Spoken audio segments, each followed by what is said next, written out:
appreciate the partnerships that we have with all of you because the messaging that we have is really the matter of life and death, and we really need your partnership, and we need the partnership of Colorado to be effective. So that's what we're going to talk about today. How to really curb the fatalities that we're seeing on our roadways. And so with us today I have Colonel Matthew Packard, Chief of the Colorado State Patrol, and also Chief Philip Smith, Chief of the Lakewood Police Department. So thank you for being here today. We're going to answer some questions toward the end of the press conference, so if you could hold those until the end. Without further ado, Chief Matthew Packard. Thank you very much, Sergeant Kessler, and good afternoon, good morning. Thank you all for being here. So I want to start by just acknowledging where we are today and the significance of not only our location, but the time of year we are in.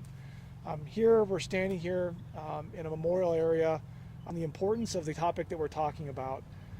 People are dying on Colorado's roads at a rate that we have not seen in decades. And in fact, when I tell you that 754 people lost their lives in 2022, that is an incredible number, and we all have to come together to make sure that we are doing everything we can to save lives on our roadways and make Colorado the safest place it possibly can be, and to let our families and our friends enjoy the beautiful place that our state has come to be over the last 40 years, if not more. Now let's talk about this weekend. Here we are on the cusp of another beautiful Colorado summer.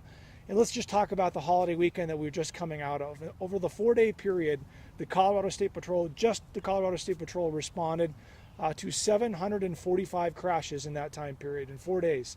745 crashes. 7 of those resulted in a loss of life.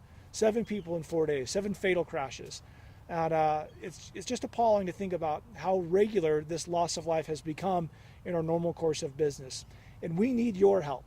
Law enforcement, the policing professionals around this state, our communities need the help of all of us to do whatever we can to make Colorado a safer place.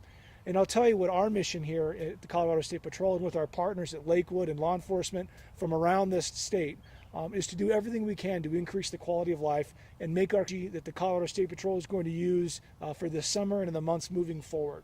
We know that when you see a state trooper, when you see a sheriff's deputy or a police officer out there on the road, that you are more likely to drive better, to drive more safely, to make better decisions. So we're going to do what we can to maximize our visibility around the states, certainly around the main highway corridors like I-25 and I-70 and Highway 6, Highway 150, or 160 I should say, Highway 50, all of the main corridors, 40, I-76. You are more likely to see a Colorado State Trooper along with sheriff's deputies and police officers in those areas in the months to come. And in fact, we will have a targeted operation to do multi-agency operations to focus on those driving behaviors that we know are killing people, that are hurting people in our state.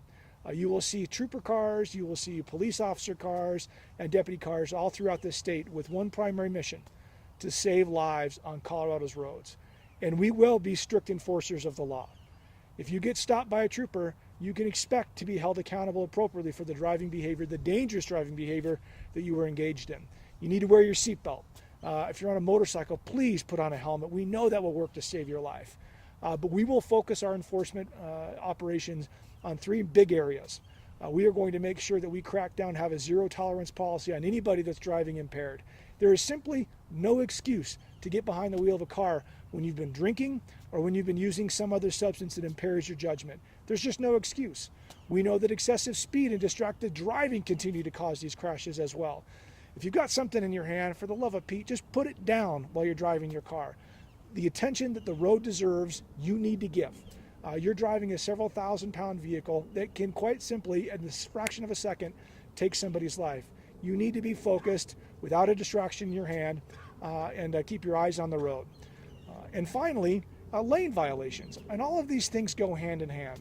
We know a lot, particularly in rural Colorado, we see crashes that are caused by vehicles that fail to maintain their lane. They cross over a double yellow or they drop off the shoulder. And these folks are then becoming involved in rollover crashes, or they're losing control entirely and rotating into the oncoming lane and causing more significant head-on or other significant crashes.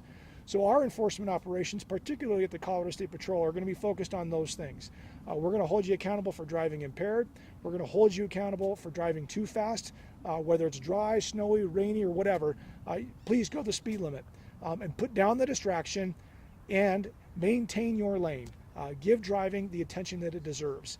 We're going to do all these things together with the community and also with our policing partners throughout this state. And in that vein, I'd like to pause here and turn it over to one of our very best partners at the Lakewood Police Department, Chief Philip Smith from Lakewood. Chief. Thank you, Colonel.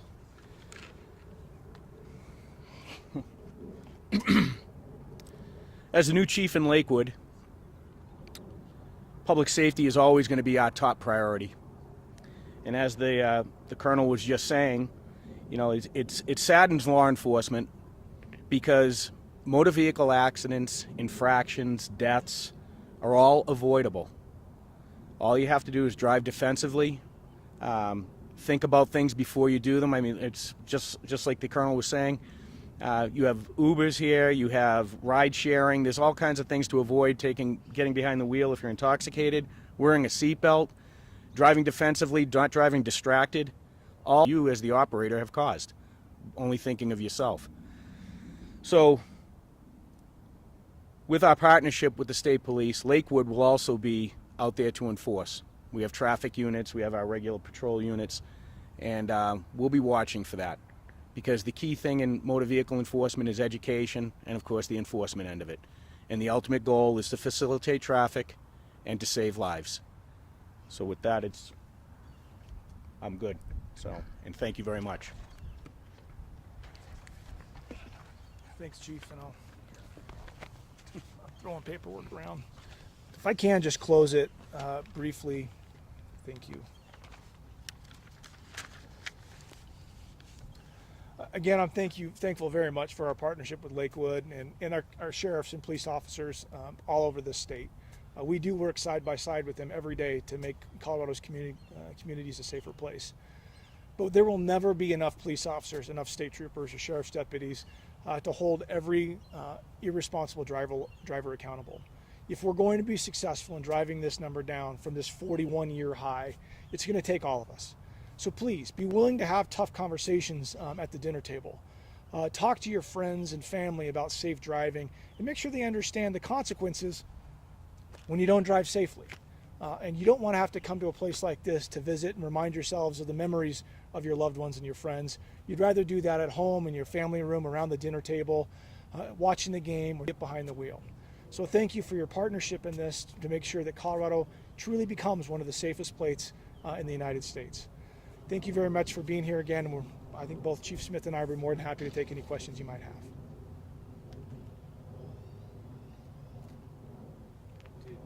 Any idea what's causing the rise in incidents? A lot of things that go into this. I can tell you anecdotally, people are driving crazy. It doesn't take an expert to know that when you're driving down I-25, that there seems to be more people driving more quickly, more aggressive that's going on out there. And we're all being pulled in different directions. I think there's a lot of priorities for us from the policing profession, but certainly in the world in total. And that's why we need everybody's help. We can't just rely on the State Patrol, police departments, or the Sheriff's Office. This needs to be an encompassing effort where we're all leaning in to making our roadways safer. And you guys see the consequences of bad driving firsthand. How frustrating is that to you that it's so hard to get the message out and get it kind of nailed into people's heads that these are bad habits? Yeah, Chief Smith mentioned about how these incidents are preventable. And in all my years of serving this state as a state trooper, there's not very many crashes that I can think of where I come back and say, man, this was totally avoidable or unavoidable. There are not many crashes where I come back and say this is totally unavoidable. Nearly every crash that we investigate, someone could have done something differently to avoid being in that situation. And so it's very frustrating. I've lost friends. I've lost people that are near and dear important to me because of somebody else's poor driving decision. And again, these things are so preventable. When you talk about an impaired driving, Walk into any room in any community and ask if it's safe to drive drunk. And everybody will tell you it's not safe to drive drunk. It's just common knowledge, yet we still have people that make this entirely selfish decision I can make it home, I think I'll be okay. Or they profess to be completely unaware, and that's just not true. I have memories burned in my brain of being on scenes or standing in living rooms sharing with people the worst news that they've received in their lifetime at that point in many instances. And you watch that heartbreak happen. And I just wonder, if you went back to the person that caused that crash and you just shared with them, this is what's going to happen, I promise, if you do this behavior, if they would not change their mind. And I'd be willing to bet the majority of those folks would change their mind and do something differently if they knew their actions were going to take somebody's life. And I'm here to tell you unequivocally, at an alarming rate in our state, those actions are taking lives, and it is in our hands to do something to save them. And here to your left, there's a 745 number. What is the significance of that? It's an interesting conversation about how we track fatalities, not only in Colorado but across the state. But 745 was the first time that we counted the number of people that lost their lives in 2022. But as time goes on, that number continues to grow, and that grows for several different reasons. But the official number today is 754. It very well might be over 760 at this point. But the reason that happens is when someone is involved in a crash, say on December 31st, they might stay alive for a few days or weeks before they succumb to the injuries sustained in that crash. So there tends to be this data lag. But the bottom line is there are so many fatal crashes in our state, we can't count them efficiently enough. And depending on who you ask and depending on how they're counting, you'll get a different number. And I have the personal belief that one is too many. So no matter how we count it, we need to do better at driving that number down. But right now we're at 754. So as quickly as we can print these props, the number keeps going up, and we just can't keep up in keeping those things current. I don't have any other questions unless you guys have anything else. I think we're good, unless you have. We're good. Never push it. Yeah. Thank you. Thank you. You know, I always tell me